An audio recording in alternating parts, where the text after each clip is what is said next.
Mengenal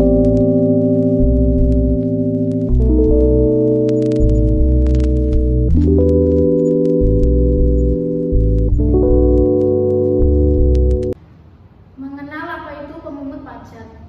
Menurut Kamus Besar Bahasa Indonesia atau KBBI, pemungut memiliki arti sebagai orang yang memungut. Sama halnya dalam dunia perpajakan. Pemungut pajak didefinisikan sebagai memungut atau menambah yang berhubungan dengan besaran jumlah tagihan ataupun besaran jumlah yang seharusnya diperoleh atau DPP, dasar pengenaan pajak. Pemungutan pajak ini dilakukan oleh pihak yang menerima penghasilan atau pihak yang menerima pembayaran dari transaksi yang terjadi. Meskipun demikian, dalam situasi atau kondisi tertentu, pemungutan pajak dapat dilakukan oleh pihak yang memberi penghasilan. Misalnya, pemungut PPh atau pajak penghasilan pasal 22 yang akan dilakukan oleh bendaharawan pemerintah. Pemungutan pajak ini dapat dilakukan atas pemungutan pajak pertambahan nilai atau PPN, pajak penjualan atas barang mewah, hingga PPh atau pajak penghasilan pasal 22. Menurut kelompok kami, ada beberapa permasalahan pemungutan pajak yang ada di Indonesia. Yang pertama, tentang kasus yang berhubungan dengan kesadaran membayar pajak. Pajak merupakan salah satu sumber penerimaan negara yang berasal dari partisipasi masyarakat. Negara berwenang memungut pajak dari rakyatnya karena pajak digunakan sebagai sarana untuk mensejahterakan rakyat. Kepatuhan masyarakat terhadap pajak sangat dipengaruhi oleh kesadaran masyarakat. Oleh karena itu, sangat penting untuk meningkatkan kesadaran pajak bagi warga negara Indonesia. Pandangan bahwa membayar pajak merupakan wujud kecintaan kepada tanah air sebagaimana dianut oleh warga negara Jepang, juga rasa tanggung jawab untuk berkontribusi mewujudkan kesejahteraan sebagaimana yang dianut warga Australia harus ditanamkan dalam diri negara Indonesia. Sistem pemungutan pajak yang dipakai saat ini adalah self-assessment system, yaitu sistem pemungutan yang memberi kepercayaan kepada wajib pajak untuk menghitung, melaporkan utang pajaknya yang tertuang dalam surat pemberitahuan SPT, kemudian menyetor kewajiban perpajakannya. Pajak menjadi sumber penerimaan dan pendapatan negara terbesar.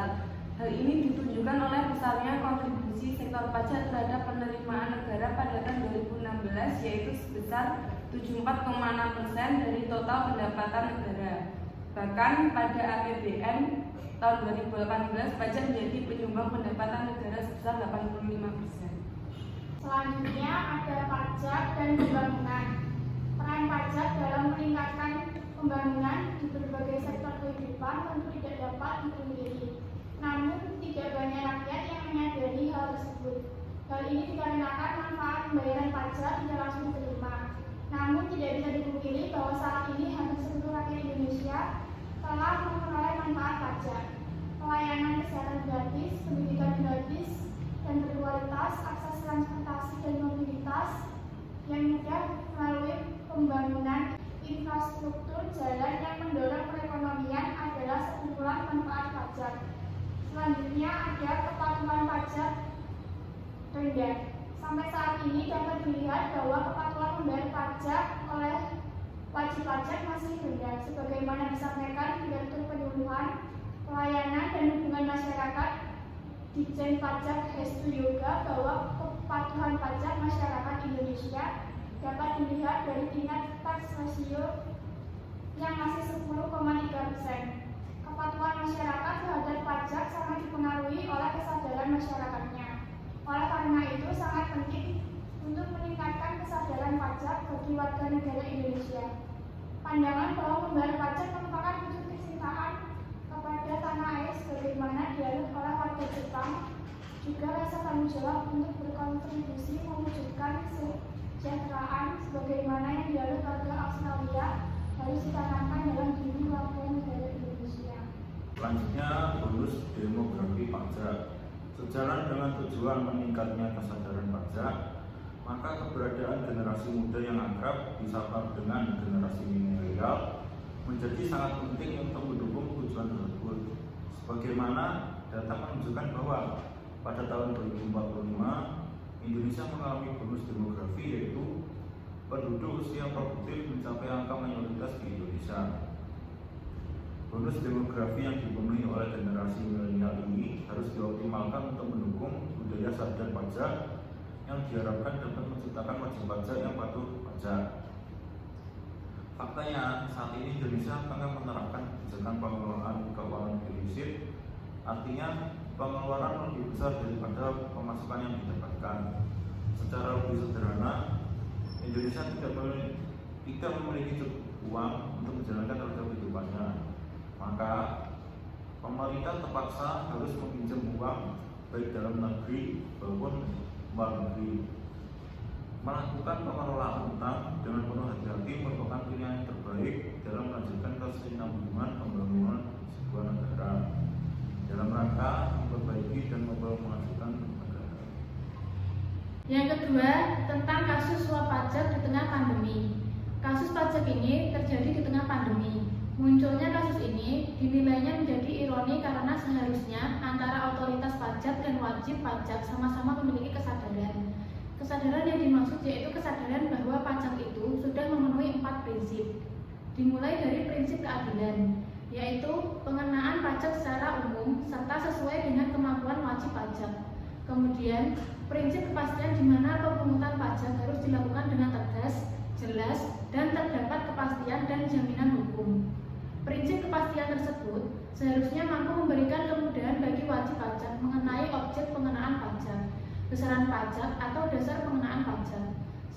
Selanjutnya, prinsip kelayakan yakni pajak yang dipungut hendaknya tidak memberatkan wajib pajak serta hendaknya sejalan dengan sistem self-assessment. Terakhir, prinsip ekonomi, yaitu pada saat menetapkan dan memungut pajak harus mempertimbangkan biaya pemungutan pajak dan harus proporsional. Kondisi pandemi COVID-19 yang masih terjadi di tahun 2021 dapat kembali membuka resiko shortfall penerimaan perpajakan. Masa transisi akibat pelemahan ekonomi sebagai dampak pandemi masih dirasakan oleh semua sektor.